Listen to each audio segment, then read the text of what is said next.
Hey guys, I'm Craig Slate. And I'm Edward Todd. And you're listening to The Fresh Cred.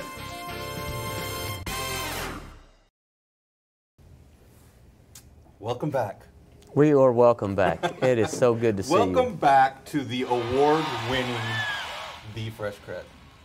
That's what I had for you. That was the intro. That was the intro. What do you mean award-winning? The award-winning podcast, The Fresh Cred. Oh my gosh. Did we win something? Apparently we did. Do you want to tell our audience about that? I'd love to tell the audience. Tell them the whole... All right. So here's the thing. Okay. One, you guys maybe have noticed this cool-looking, beautifully crafted glass apple. We call this an apple, right? Yeah. You may. Crystal apple, right? So our honored guest that we have here with us, which I'll get into in a little bit, she and the company she's with, bestowed this award upon us. The wonderful organization of And Now You Know has an annual event. This is their second annual event called the Besties Award. Jordan. It is an honor. It is very much an honor.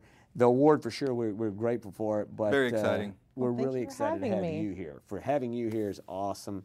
And most everybody listening is going to know you. You are a known entity for sure in this business. Gosh, how long you and Rob been together working in this thing? Oh, I joined the company in 2011, so 12 years. It's been a wild ride. Yeah. So, yeah. God, 12 years, no kidding. Yes. Has it flown by? It has. I mean, the company's gone through so many different sort of iterations and, team members. And, I mean, we really sort of grew up together, I think, in a lot of ways. Yeah. At least for me and for a handful of the leadership, it was our first real sort of entry into our careers. And, I'd never managed anyone before. I'd, had a little writing desk in the corner for most of my life, and so we really sort of all grew up together. It was kind of fun to go through that adolescence and to where we are now. So was that were you part of the original group? Because it's Rob and Witt that started it, correct? It was, so Rob started it, and there were a couple people, Carlos and then Witt were really sort of the foundation of the company. And then, I came in, maybe about 4 years after they started. And when I started with the company, and Now You Know was, I think, 2 newsletters a week and maybe a couple stories and a video and a few ads. And I was the first full-time writer. Witt actually, our vice president of sales, was the writer before I came on. Oh wow, I didn't realize that. Yeah, I mean, and that's what I say when I talk about the team's gone through so many iterations. It's Witt was doing writing and sales and production. Brian LaForce was actually hired on as design and production, and now he's in sales. It's sort of, I don't know, we're this island of misfit toys that just worked out. And I always say that because I believe that the fact that literally I think everyone in the company is an artist at heart, from Rob, Witt's in film, Brian's a musician, Reed's a painter, an illustrator. Our whole entire design team has their own kind of knack. Same with the writing team. We all have our own personal writing on the side, and I think that sort of that creativity made us all sort of gravitate towards each other, and also I think it's really helped us differentiate a little bit. So. Well, I mean, it is a great group. Love all you guys. I mean, it's been great to get to know you for all the years. I didn't realize, 12 years. Yeah. That's of course, I stop and think how long I've been rocking and rolling at Sunfed, and it kind of shake my head. How long have you been at Sunfed now? 2015, I joined. Oh, snap. Yeah. So it's been a minute I've been there. Uh-huh. So, yeah, time gets away. It does fly by, but this business, enjoyable business to be in. Mm-hmm. I'm sure it's just as enjoyable on the writing side, and you get exposed to everybody there. A lot of great people. Oh, yeah, the people in the business. I was feeling a little low energy, so I just stepped out on the show floor for a minute. You low energy, that's so weird. Well, coffee hadn't hit yet. It has now officially hit. And who do I run into? The first person I run into when I walk the door? Just guess. We're in California. I'm going to guess. First person you run into as you walk in on the floor. You might guess. It's California. California guy. Okay. J.C. Myers. John Pandel. Oh, my gosh. Yeah, you're talking energy. Yeah. He gave me the full download of the luncheon, the keynote, the Q&A, speakers, the whole 9 yards. Yeah, that's a good, it was a good one. So I'm I'm hopping We now. love us some John Pandle. Yeah. I love us some John Pandle. And then I was laughing because you're talking about Island of Misfit Toys and being in California. Who knows? NorCal might be an island one day, so Very it's true. highly likely. At some point, we're just going to slide right off. So, yeah. But look, you said you didn't have a manager, so you're a writer. Mm-hmm. Produce, is that what you went to school? You wanted to write about produce? Is that was the whole plan? It's a funny story how I got, how I joined the company. But yeah, no, I studied creative writing in college. I got my bachelor's, and then I got my master's in English creative writing. Where'd you go to school? Sac State. Okay. So yeah, I got my bachelor's and master's there, and then I was like, oh, now what am I going to do, right? Like I always knew I wanted to write, but you know, is writing going to pay the bills, that sort of thing. So I went out looking for a full-time writing job, and I came across this cute little ad on like Craigslist, and it was like 3 lines. So seriously, was it Craigslist? It was Craigslist. Come on. Yeah. And I mean, Sacramento, slim on full-time writing jobs, and so I was curious more than anything. It was just like, can work full-time. I think it said like has college degree and like one more thing. Nothing about the business, no contact information. You have to reply to like the post host or whatever. And at that point, I'd bartended my way through college, and so that's what I was doing. So I answered the post, and at the time it was Whit Grabitas on the other end of it, and he was just like, yeah, why don't you come on in for an interview? And he gives me the address. Sounds more like a treasure hunt so far. I know. Or something worse. Yeah, I was actually thinking that, but okay. Right? Yeah. The address was like a dark alley somewhere. No, he gave me the address. Wouldn't tell me. He's like, yeah, just come on in. We'll tell you all about the company, that sort of thing. And so I... wow, you're adventurous. I did. Well, of course, you really needed a job. I gave my mom, my dad, like the address that he gave me. And I said, if you don't hear from me in an hour, come find me. But I did a drive-by to make sure it was a building and not like an empty lot, right? So I go in, yeah, I go in and like, if you're watching right now, I open the door and Whit's standing there and he's got his mustache and he's got like a baby blue polo with like the collar popped, and I'm like, what am I walking into? But no, just one polo, not layered polos. It wasn't. Okay, you've seen that good look, right? Yeah. I think that's more of an East Coast thing, though. No, I think it may be more of a '90s thing. Okay. But I mean, that would. Well, yeah, I mean '90s, but yeah, maybe it was more East Coast '90s. Kids, okay, but yeah. Sorry. I walked in and the team interviewed me, and it was actually an office building with people working. There were lights on, So were you like the first person to answer the Craigslist that is like, hey, and you're hired? No, the fax machine was humming. I don't even know, to be quite honest. But yeah, they brought me in for like a second interview, which is another funny story for another time. But yeah, and then I started there part-time, still bartending, and then I went full-time, I guess maybe the beginning of like 2012. And yeah, first full-time writer, and then we slowly sort of built the team. That's awesome. From there, yeah. Awesome. I did not know that story, so. Yes, Craigslist. So what's the full staff now? How many folks are we talking about? Oh God, we're a little over 20. Wow. Yeah, we've always kind of flown mean and lean. Yeah. So it's the way to do it. We're quick, we're agile, and yeah, it's fun. So now fast forward, right? Things, you've become a very, like I said, well-known within the business. You're a great writer. Love reading your piece that you do, the editorial that you do every month in the Snack magazine. Fabulous.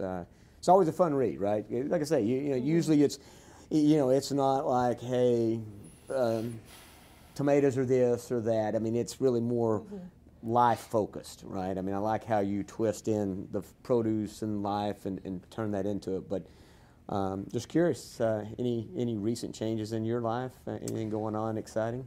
Yes, I now have a 4.5-month-old daughter. Awesome. Her name is Nico Blue Wright, and congratulations. Thank you. This is her first trade show. She's hopefully going to do a spin on the floor with me if she allows me to. A little tyrant. So that's a beautiful name, Nico Blue Wright. Any history on that? My husband picked out the name. He was much more passionate about that name than I was about any of the choices I had. Okay. And so I figured if it would buy me, a couple nights of sleep, he can take it. Figured that was and cool. then I got to give her middle name, which is Blue. And yeah, so he loves it because it's sort of, there's different iterations of what the meaning is, but it's sort of like a champion of the people in Latin, and he's really always loved that Nico name. is. All right, very nice. Yeah.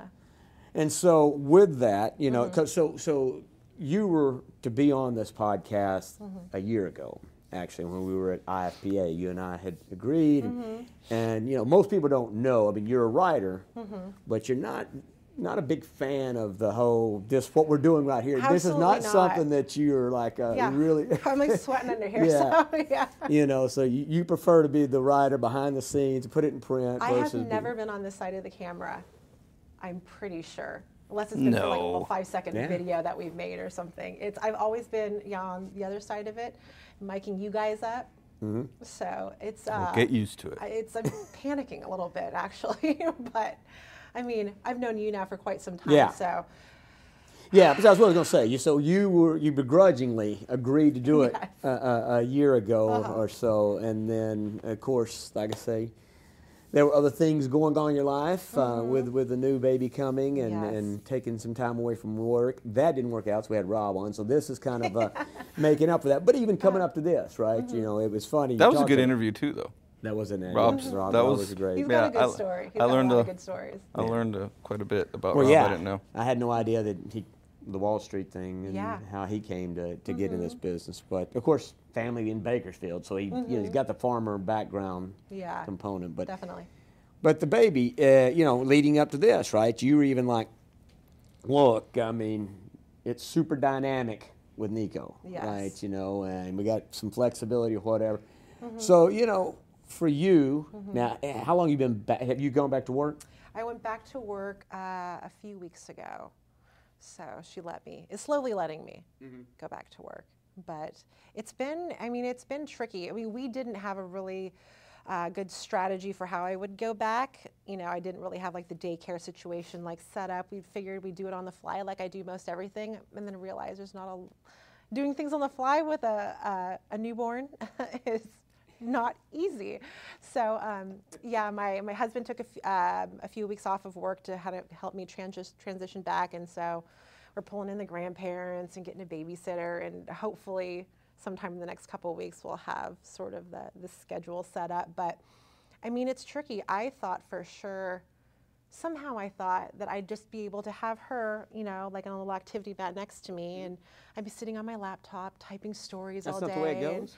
And, you know, I thought so, but absolutely not. And so a lot of it's been, I think the first week it was mostly me holding her and then on my phone writing like an editor's note, you know, on like the little notes section, and you end up doing what you can. I mean, it's testing me in these really like amazing and beautiful ways, but it's also, like I think I was telling you earlier this week, it's amplified like all of like the best and worst qualities that I have. You know, it's like I'm type A, you know, I'm a control freak, you know, but I'm also like really sympathetic and compassionate, and I just feel like this cartoon version of myself I just feel a bit unmoored. And I mean, everyone in the beginning, you know, tried to tell me what it would be like and how hard it would be, and the buyer's remorse and you know, this, that, and the other. I haven't heard that one. But no, and just how tough it would be. But yeah, actually being in it now, it's unlike anything I've obviously ever experienced, and it's beautiful. I wasn't sure I was ever going to be a mother. I always sort of entertained the idea, but it wasn't until I met my husband Matt that I was like, I want to have a child with you, you know? So I think in a lot of ways, I think that's how it works for a lot of people. Like the person makes you kind of want to take that next step in life, because what a huge responsibility. And I knew going into it, having a lot of friends with kids, and my brother actually, him and his wife just gave birth to their daughter 2 months after Nico. So the cousins will be 2 months apart, which is cool. So cool. Wow. But it is tough, and it has changed the way that I want my truth to be in the world. I mean, it's just completely flipped the script on me in so many ways. And I feel in a lot of ways like I'm growing up in a different way all over again. And it's really beautiful, and it is terrifying, and a bunch of other expletives. But it's wild. I mean, you guys can relate? Yeah, no, I mean, I think back, you know, Tanya, when you take the baby home, right? You're in this hospital, and then literally, you know, they turn you loose. Well, yeah, for a car, you got to take a test. You got to go and watch film. You got to practice, you know, driving a car. There's all these rules. Driver's ed. There's driver's ed for a baby. You know, you just go have it. They put a car seat in the back of the car, and the next thing you know, you're strapped up and taking them home. And it's like, oh wow, this is a life that we've got with. But yeah, it is. Yeah, it's super rewarding. You know, like you and I talked the other day. You talked about the buyer's remorse or whatever. It's one of those things where you know, and I always felt like this.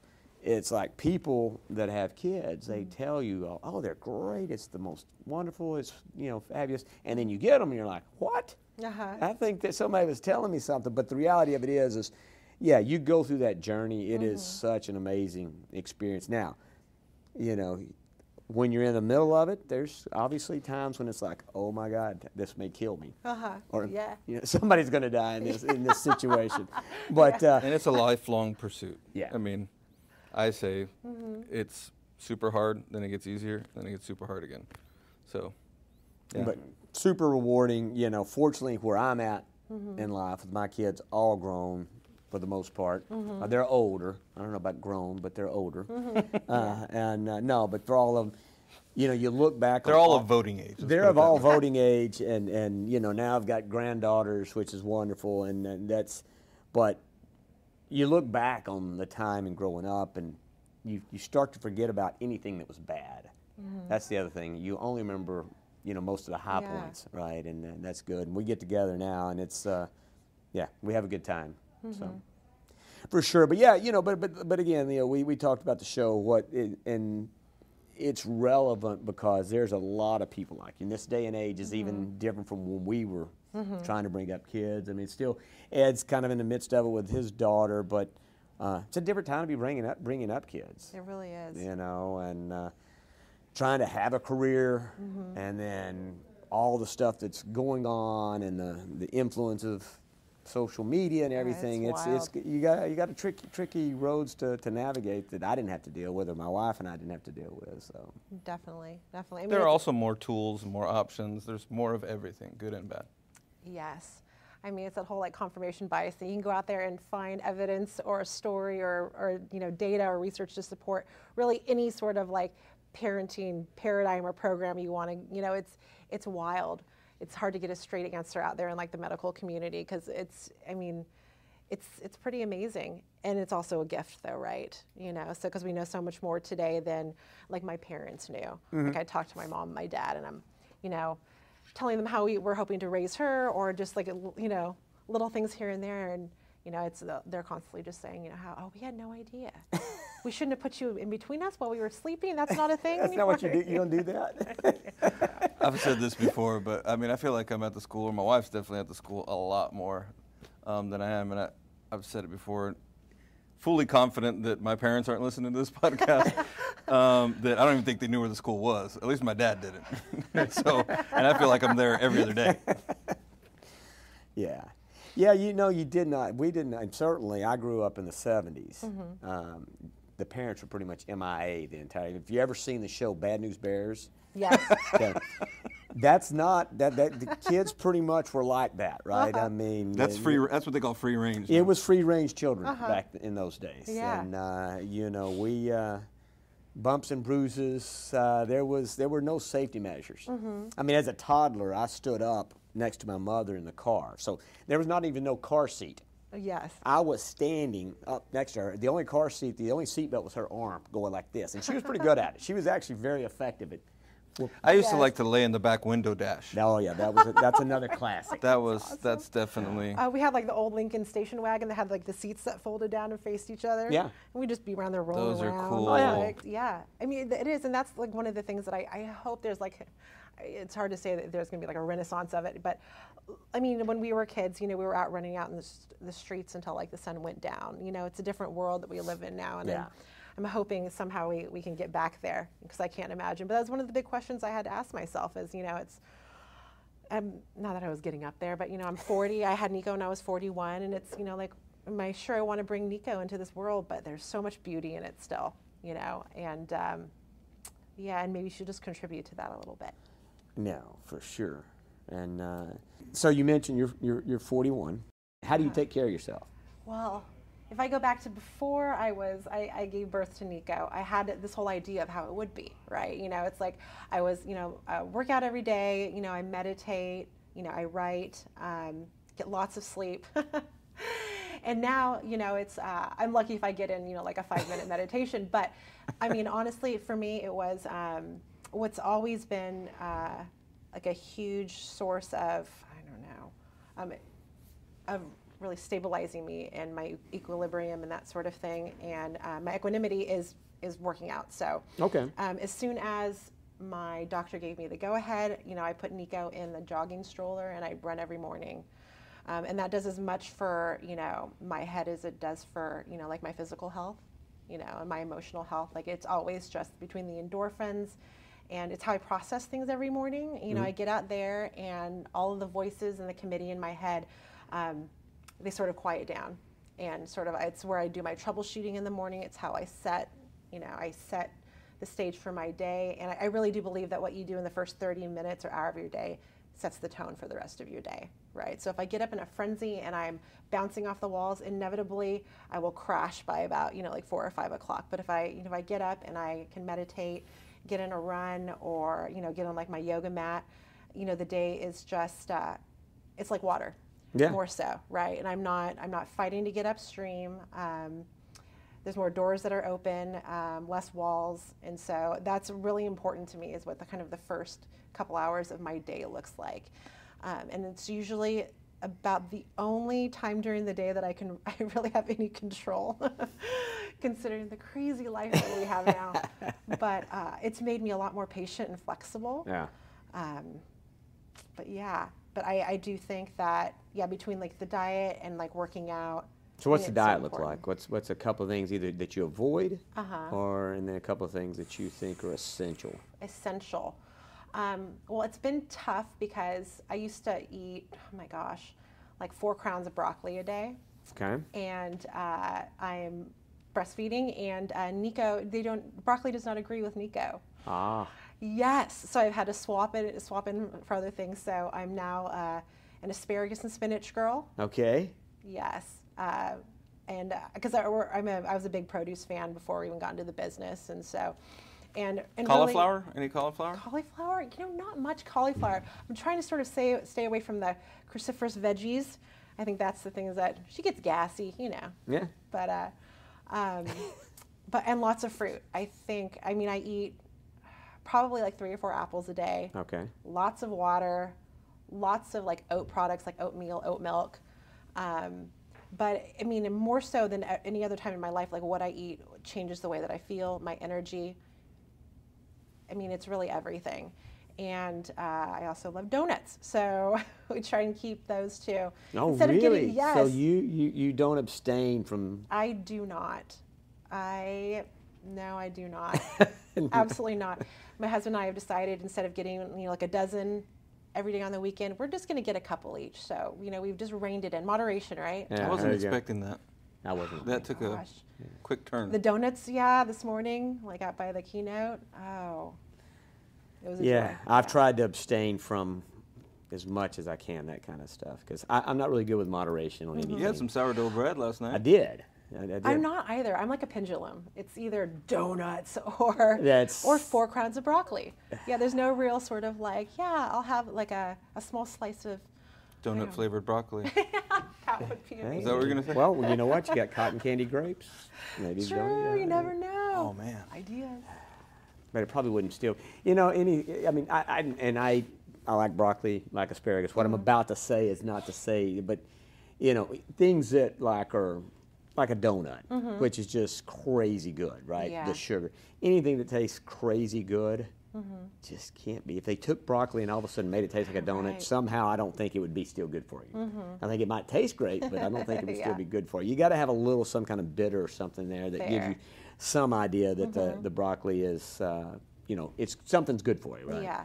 And you talk about it, so the exercise thing, meditation. The running, I had a quick question. So you're a thinking runner. Yes. Okay, because there's people that I've talked to that run, they say they think about nothing the whole time. I'm a so that's never runner. you? That is. They just blank out. No, that would be wonderful though. I would love that. No, it's always ever since I was younger. Yeah, it's always been time to process for me, I think. Except when I hit like that kind of runner's high, and then you just sort of like float for a little while, and that's nice. But for me, it's always been a tool, a tool with a great amount of benefit in that area. So.